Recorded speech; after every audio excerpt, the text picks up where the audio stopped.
What is up, you guys? This is your boy Andy Matrix. I talk about anime, manga, video games, geek culture, and Japanese culture. So, I stumbled upon some information. I actually did not know about this. I had no idea about this, honestly, and I recently just found out. And I'm wondering, how the hell is Sony still kicking? Like, how the heck are they still running pretty, I don't want to say smoothly, but Sony is in a lot of debt. Sony is in a lot of debt, and I really do think that Microsoft could wipe the floor with Sony and take over Japan. But before we get started, make sure to subscribe to the channel. Make sure to hit the notification bell. Make sure to like this video. I'm on a journey to get 1,000 subscribers. I very much appreciate your help. So let's get it. Now, I am here at Yahoo News. This is Yahoo News, guys. It says, what does Sony debt look like? Did you know that Sony, the almighty Sony, is in $1 trillion in debt? $1 trillion. Okay, so let's read here. Let's read. Right? It says, based on Sony's balance sheet as of June 15, 2017, long-term debt is at $681 billion, and current debt is at $518 billion. Put them together, put those two chunks together, and they total to $1.2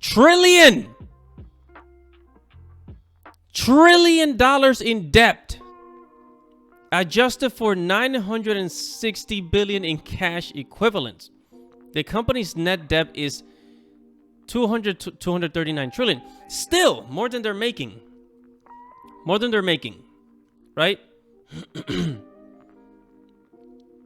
Sony is in a lot of debt. Sony's in a lot of debt. So, and now let's look at their competitor. Let's look at their competitor, right? So I did some research, and I looked up Microsoft. I said Microsoft's debt overview, right, in Bazinga. In Bazinga.com. It says Microsoft's debt. It says, according to Microsoft's most recent balance sheet is as reported on July 29, 2021, total debt is at $58 billion, with $50 billion in long-term debt and $8 billion in current debt. Adjusting for $18 billion in cash equivalent, the company has a net debt of $43 billion. All right, so let's do the math. Let's do the math. Microsoft has a net debt of $43 billion. Okay? And Sony is in a net debt of $239 billion. And that's just the net.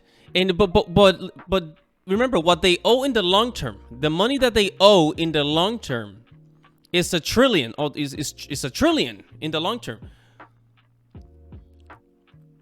Right? Same thing with Microsoft. So Microsoft, what they owe in the long term is it's about like $60 billion.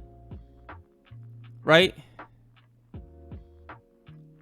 But their net debt is like 43. Now, I don't really know what the difference is between the long-term debt and the current debt or the net debt, but the point here is, look, the point here is, listen to me, guys.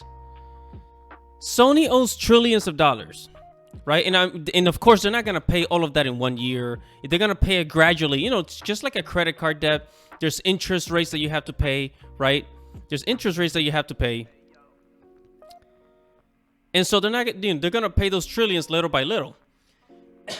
As to how much they pay per year, who knows? But Microsoft, their debt, their total debt is really $58 billion, like $60 billion. Let's just to round it up to the nearest, number. $68 billion. Microsoft just bought Activision Blizzard in a couple of other studios. Microsoft bought Bethesda, Activision Blizzard, so they own a lot of IPs. And Sony Yeah, of course. Sony bought Crunchyroll and Funimation. And yeah, okay, cool. And honestly, I think they overpaid for Crunchyroll. They fucking overpaid for Crunchyroll. Crunchyroll's not worth $1 billion, honestly. At most 300 million. But now, Sony is supposed to compete against Microsoft in the race of cloud gaming? In the race of cloud gaming? When Microsoft has all these IPs, yeah, Sony has a good library of PlayStation games, but Sony bought Bungie. Sony bought Bungie for 3.6 billion. So where the fuck are they getting, like? And let's look at their profits. Let's look at the profits, right? It says Sony quarterly game revenue rise to 10 billion as PlayStation 5 sales pass 13 million. Boo-hoo. Oh yeah, that's nice.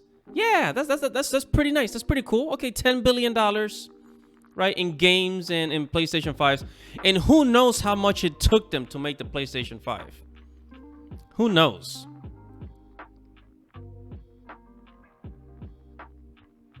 I mean, like, yeah, they made $10 billion, but they still, like, I'm guessing they're paying more than that. You know, in debt.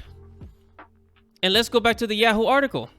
The company's net debt is 239 billion, 240 billion, let's say. And they only made 10 billion last year in 2021. Right? In 2021, 10 billion. How much of that 240 billion are they paying per year?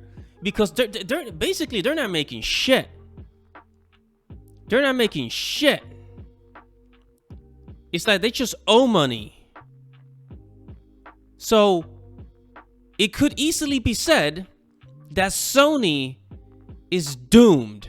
Not only did they leave Japan, well, at least the PlayStation part of Sony left Japan. But now Microsoft is gaining popularity in Japan. So within a few years, Microsoft is going to be, I don't know, I guess one of the new faces of gaming in Japan. While Sony's going down the drain, and they have all this debt, and they cannot buy companies at the same rate that Microsoft is doing. Because at least Nintendo says, hey, we don't want to buy anybody. We don't need to buy anybody. We're just going to keep doing what we're doing because it works.